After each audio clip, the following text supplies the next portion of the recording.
Los bancos hacen política monetaria y son instituciones privadas. Función del Estado es la educación y hay colegios privados. Es uno de los graves errores, cómo distorsionan las cosas. Pero si es un derecho tan fundamental como la administración de justicia, imagínense jueces privados con fines de lucro administrando justicia. Me mandan al manicomio. Entonces, pero eso es lo que ustedes siempre dicen, la comunicación, la información, derecho fundamental sobre el cual se basan los demás derechos, libertad de prensa, libertad de expresión, y cómo está en manos de negocios privados con fines de lucro. Entonces, no habría que excluir que sea una función del Estado, lo cual no significa que no existan bienes privados, pero que sí que hay una presencia y un control democrático para evitar que esa información responda a los intereses del capital detrás de estos negocios y no al interés público. Presidente, pero para entender la lógica, que la verdad que no me resulta tan fácil de explicarla, bajo ese criterio una empresa de agua potable tendría que ser siempre del Estado y no podría ser una empresa privada. Bajo esa lógica, una empresa eléctrica... Exactamente lo contrario.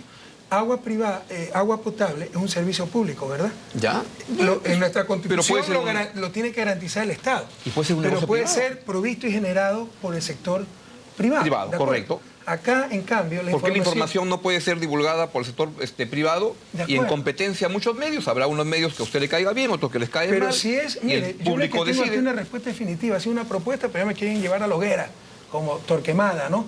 Este hereje, cómo cuestionó a los negocios dedicados a la comunicación y se le ocurrió esa barbaridad.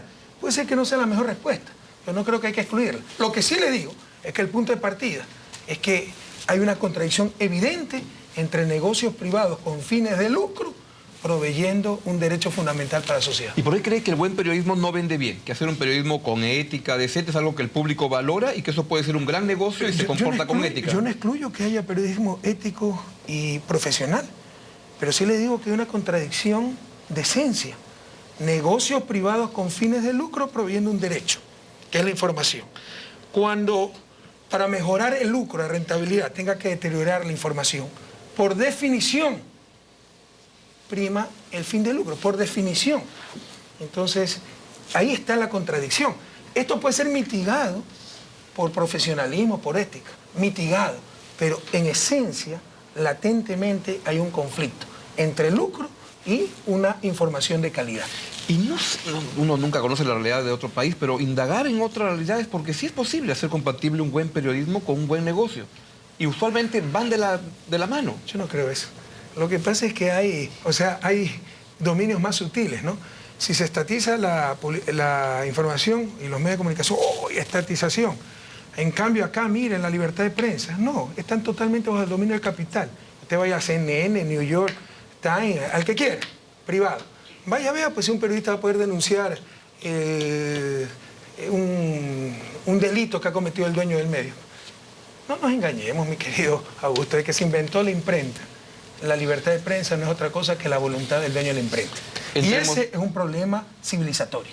Entremos a un tema concreto. Okay. En la última reunión con el presidente Ollanta Humala, usted aquí volvió a hacer notoriedad en el Perú, porque lo que dijo es que, usted dijo que en su país la prensa ecuatoriana publica...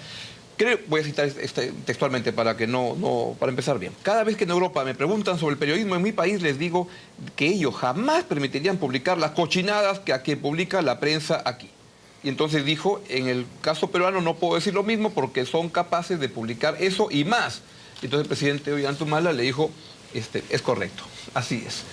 Sí, pero muchos publicaron que yo he dicho que la prensa solo publica cochinadas. ¿Sí ve cómo tergiversa? Usted sabe, que usted me lo repitió antes de empezar esta entrevista. Dijo, y usted ha dicho que solo publican cochinadas. Yo le dije, no puedo haber dicho eso. Lo que dije es que jamás se permitiría en Europa que se publiquen las cochinadas que se publican en cierta prensa. Y me ratifico perfectamente en esto. Es lo que estamos diciendo. Ese conflicto esencial entre negocios privados con fines de lucro, dominados por el capital, proveyendo un derecho, puede ser mitigado, no extinguido, mitigado con ética y profesionalismo. Ética y profesionalismo que sí existe en Europa, Estados Unidos, yo he vivido allá. Un presentador de noticias, lo que hace es presentar objetivamente la información, pero jamás se le va a ocurrir criticar al presidente Obama. De hecho, alguien que criticó lo sacaron, en el país de la libertad de expresión, lo sacaron del canal. En cambio, acá lo que hacen es política a cada rato. Es decir, esa ética, ese profesionalismo, con las excepciones de siempre, como seguramente es usted, es lo que más brilla por su ausencia, Augusto. Y es terrible. Ahora, ¿dónde marca la diferencia? A ver, ¿quiere revisar eso? No, eran las expresiones exactas que me están pasando. Exacto. Porque tergiversó la prensa mis expresiones. ¿Dar una opinión es tergiversar las cosas? No, pues cambiar lo que uno dijo. Aquí se publicó que Correa decía que la prensa solo publica cochinadas. Al menos eso es lo que usted me dijo. Me afirmó antes, aquí hay testigos. Usted dijo en la reunión en Cuenca no, yo que le dije, usted ha dicho que la prensa publica cochinadas. Que solo publica cochinadas, así lo dije. Yo le dije, no, yo no he dicho eso. Estaba seguro que no había dicho eso. Y lo que he dicho textualmente es que en Europa jamás permitirían las cochinadas que publica cierta prensa. Y me ratifico en eso. Es que en Europa permitirían que un editorialista malqueriente por odio al gobierno, cobarde, politiquero, disfrazado de periodista, acuse al rey de España de criminal de lesa humanidad y haber disparado sin previo aviso contra un hospital genocida. Claro, historia lo más larga. permitirían. El rey tendría derecho a ir a las cortes para... Eso es lo que yo hice y me acusaron de atentar contra la libertad de expresión. No me he dejado acabar el problema es que en España hay la sensación de que las cortes son más autónomas, más independientes y no son como en nuestros países, en Ecuador o en Perú, que pueden ser más amoldables al poder político. Bingo, entonces como son amoldables al poder político hay que dejarse insultar. Vamos, Augusto, vamos. Siempre hay un pretexto. La cuestión, al final del día, es que debe quedar impune todos los abusos de la prensa. Y esto debemos enfrentarlo con valentía. Bajo la libertad de expresión. La respuesta a los abusos de la prensa es la ley. Pero cuando se aplica la ley, persecución, atentado a la libertad de expresión. Usted ha dicho que hay periodistas que publican cochinadas. Sí. ¿Es válido que un periodista pueda un día en su país decir una opinión, decir, en mi opinión, el gobierno del señor Correa hace cochinadas? Todos los días lo dicen, y cosas peores. Pero que digan que es mi opinión. Cuando le dicen No, que digan que es mi opinión. Pero lo que pasa es que muchas veces la opinión la pasan como información. Además, ustedes deben diferenciar entre cuestionar y mentir. Usted puede cuestionar.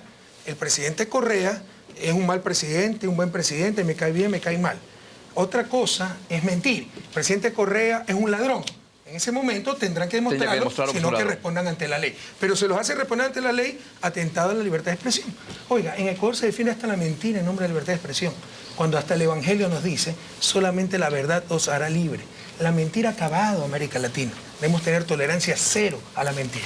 Quisiera que me cuente esto que me contó la primera vez que lo entrevisté, ya hace como 3, 4 años, que era para La República, un medio escrito, y le pregunté sobre estos temas. Me acaba de entrevistar a República. Y usted lo que me dijo es algo que me llamó la atención. Me dijo, mira, lo que pasa es que en todas las reuniones internacionales de los jefes de Estado, todos hablamos pésimo de los periodistas, los tenemos hasta acá. Muy pocos somos los que lo decimos en público. ¿Siguen hablando mal de los periodistas los jefes de Estado? Así, no tiene por qué decir los nombres. No, todo el mundo se queja. Pero bueno, el presidente Humala dijo que lo mismo pasaba en Perú.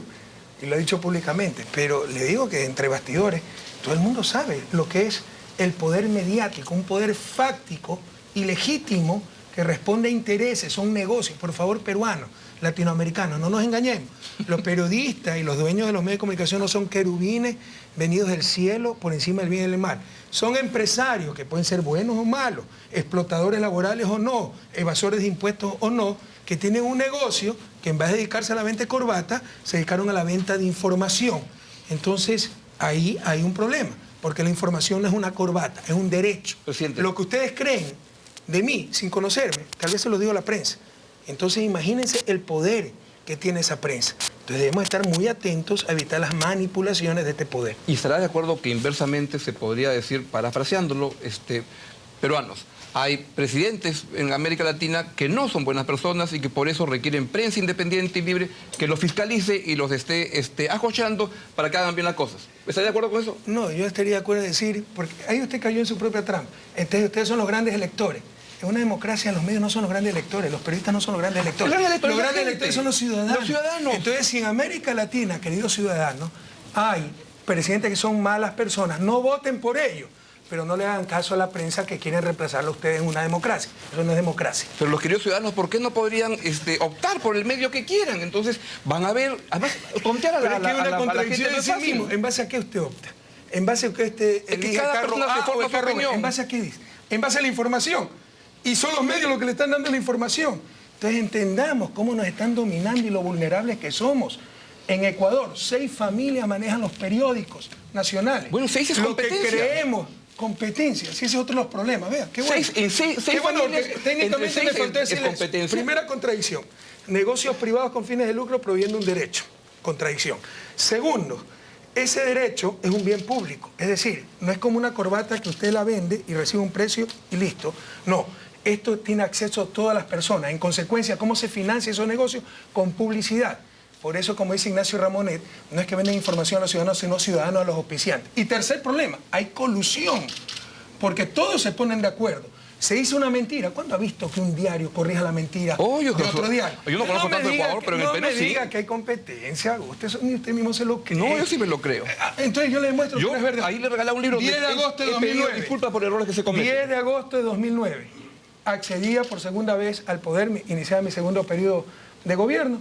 Los 5 o 6 más grandes periódicos del Ecuador, nacionales, propiedad de 6 familias, miembros de la ADEP, todos la misma carátula, portada, contraportada, defensa de la libertad de expresión, rojo y negro. Eso se puede dar en competencia. Esa es la antítesis de la competencia, en teoría, por principio. Bueno, económicamente. Estarán todos competencia alguna vez es cuando de no se pueden poner de acuerdo, pero competencia es cuando no se pueden poner de acuerdo, cuando no puede haber colusión. Y hay descarada colusión en los medios de comunicación. Yo no he visto mayor espíritu de cuerpo que entre los medios de comunicación. Acá no sí se tapa todo. En el Perú sí es diferente. Qué bueno es esa diferencia, pero en Ecuador le aseguro que es así. Mira, la otra vez, le pongo un ejemplo.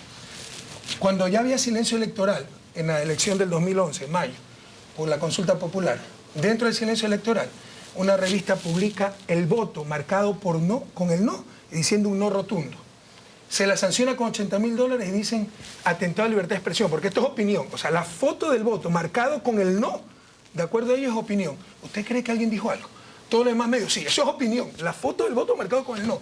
Hay una colusión terrible, no hay competencia. Ni usted mismo se cree eso, por favor. Queridos peruanos, hemos tenido al presidente Rafael Correa con nosotros. Linda la entrevista con usted. Ha sido un gusto tenerlo esta noche y nos vemos la siguiente vez que venga o yo me voy para allá. Creo que es el periodista que más me ha entrevistado. Me da mucho gusto.